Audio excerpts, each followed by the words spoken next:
Voilà, bonjour à tous et j'espère que vous passez de bonnes vacances. Voilà, une petite vidéo en plein milieu des vacances dans un cadre idyllique, la nature, voilà, pour réviser un petit peu le jardin d'Épicure.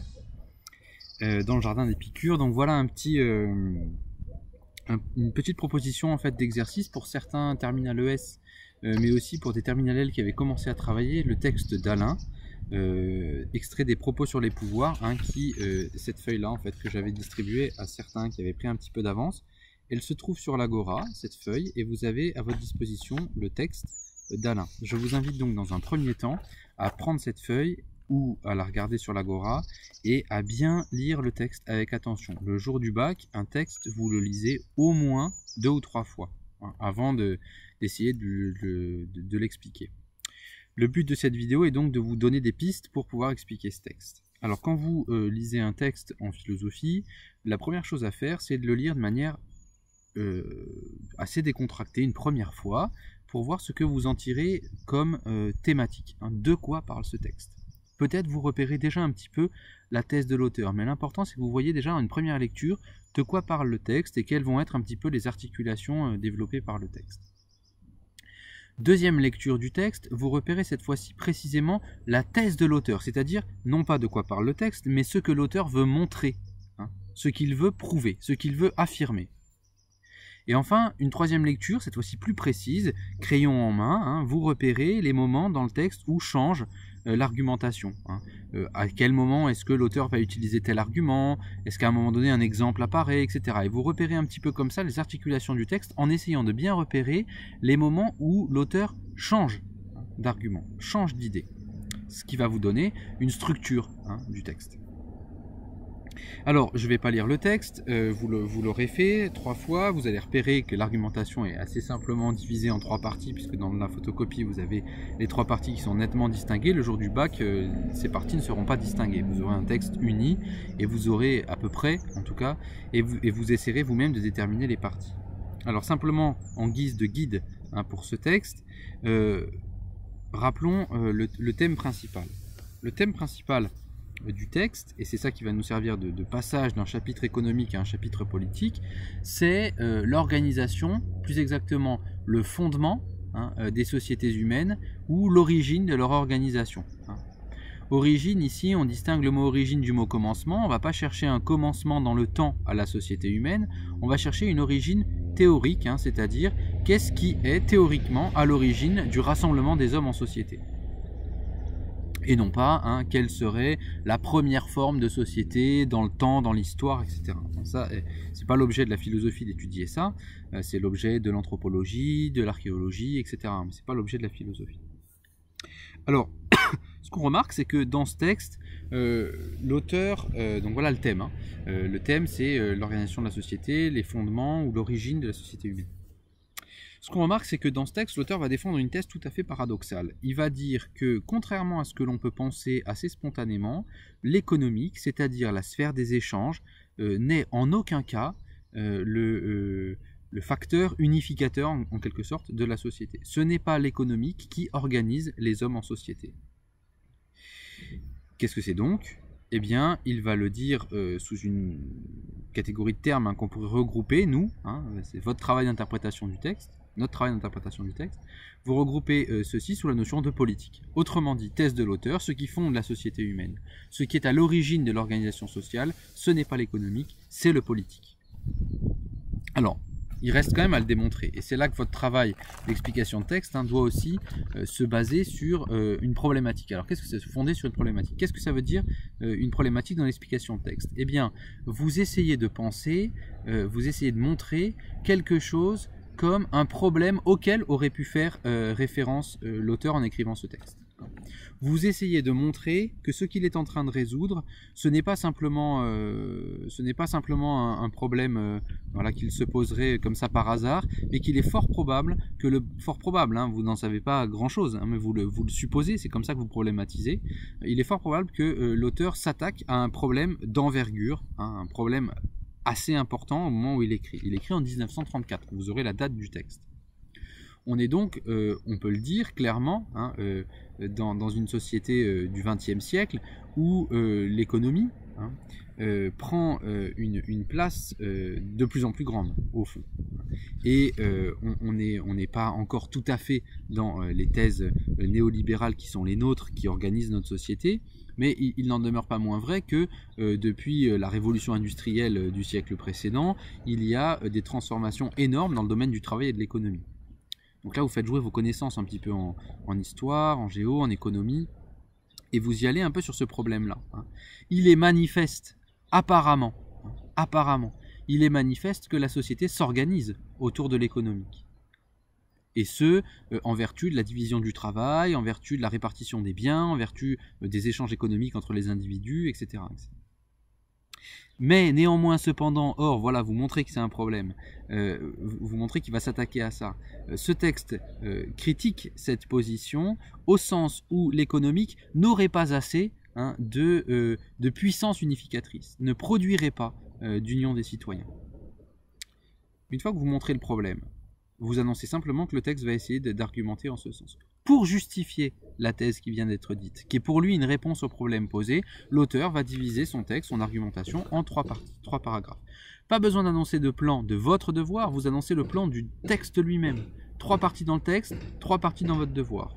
C'est simple, s'il y avait 2 parties dans le texte, 2 parties dans le devoir. Pas besoin d'en rajouter. Voilà pour l'introduction. Je vais passer très vite pour pas que la vidéo soit trop longue. Je vais passer très vite sur l'explication, mais je vais vous donner quelques pistes. Venons-en au premier paragraphe. On regarde, je lis avec vous la phrase. Revenez phrase par phrase ensuite.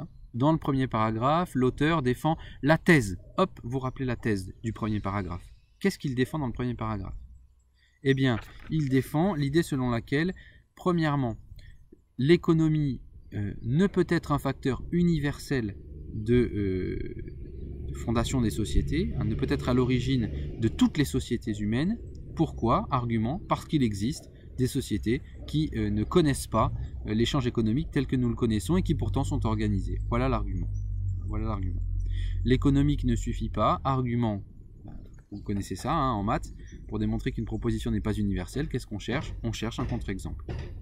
Si c'est vrai pour tout x, alors je ne dois pas trouver x pour lequel ceci n'est pas vrai. Donc, mode de raisonnement par le contre-exemple, première partie. Deuxième partie, on va un peu plus loin et on dit que, en fait, l'économique n'est pas le premier des besoins. Pourquoi? Bien parce que précisément, le premier des besoins, c'est le besoin de la sécurité. C'est ce besoin fondamental de sauvegarde de sa propre vie. La cité fut militaire avant d'être économique, comme dit le texte. Et enfin, troisième partie, on enfonce le clou, l'économique sépare les individus, le politique les rassemble autour de cette passion qu'est la peur. Paradoxe énorme de la dernière partie.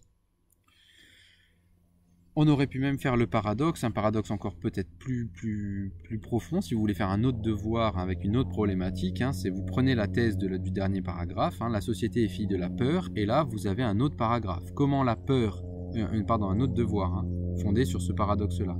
Comment la peur, qui est une passion qui apparemment éloigne les individus, quand j'ai peur je fuis, eh bien, comment cette passion-là arrive-t-elle à rassembler les individus? Voilà un autre paradoxe. Bref, donc voilà les thèses des 3 paragraphes, maintenant l'explication. Il reste 2 minutes, donc je vais faire vite. Dans le premier paragraphe, ce qu'on voit, c'est qu'il y a des termes importants qui apparaissent. On serait tenté d'expliquer toute l'organisation sociale. Alors il y a une explication, on va chercher les causes, c'est ça, expliquer, c'est dévoiler les causes de toute l'organisation sociale, c'est-à-dire dimension universelle de cette phrase.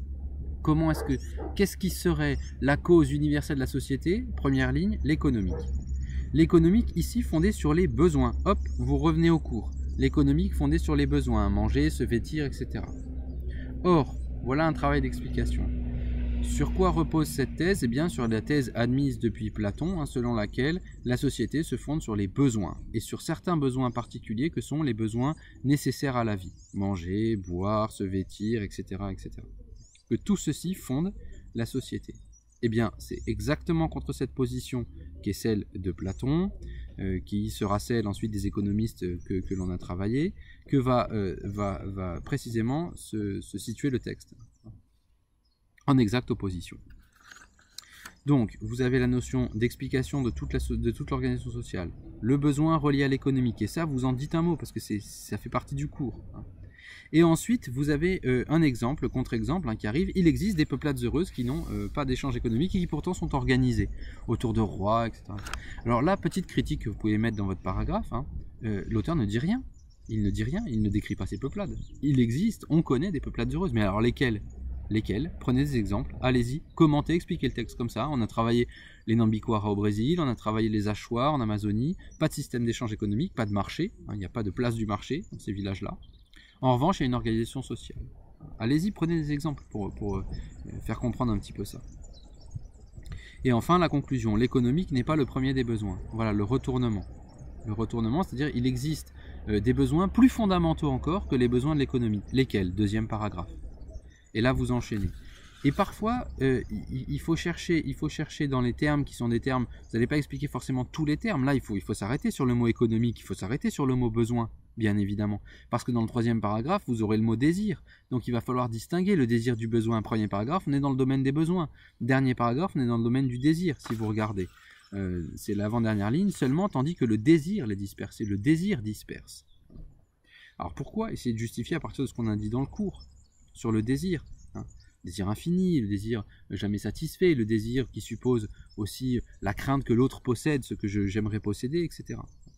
Donc, allez-y sur cette explication en prenant bien les termes de chaque paragraphe, les termes qui vous paraissent importants. Le rapport de force et de faiblesse dans le deuxième paragraphe, la question des passions, des besoins et des désirs dans le troisième paragraphe, la peur, la faim, et en même temps les termes difficiles qui sont dans les deux dernières lignes, l'anarchie et les lois. Juste une petite précision, l'anarchie n'est pas un terme péjoratif, l'anarchie c'est pas le désordre, le bazar ou le bordel, l'anarchie c'est an arché, le mot grec, an arché, an privatif, pas de, arché, qui peut vouloir dire commencement ou commandement. Bon, en l'occurrence, dans le texte, le commandement s'impose, c'est-à-dire l'anarchie, c'est l'absence de commandement, l'absence de gouvernement, d'institution qui serait à l'origine d'un ordre, c'est-à-dire d'un commandement, d'une imposition. L'anarchie, c'est une forme d'ordre, mais c'est une forme d'ordre sans commandement. Et enfin, le mot loi. Le mot loi ici, vous avez le cours sur la justice et le droit qui va vous y aider. Quel est le sens de la loi? À quoi sert-elle? Quelle est sa mission, etc. Pourquoi est-ce que les hommes aiment la loi dans le texte? Et pourquoi est-ce que finalement le premier besoin des hommes, c'est le besoin de loi, le besoin politique? Voilà, quelques pistes pour vous aider à expliquer ce texte. On y reviendra à la rentrée comme explication pour passer du chapitre sur l'économie au chapitre sur la politique.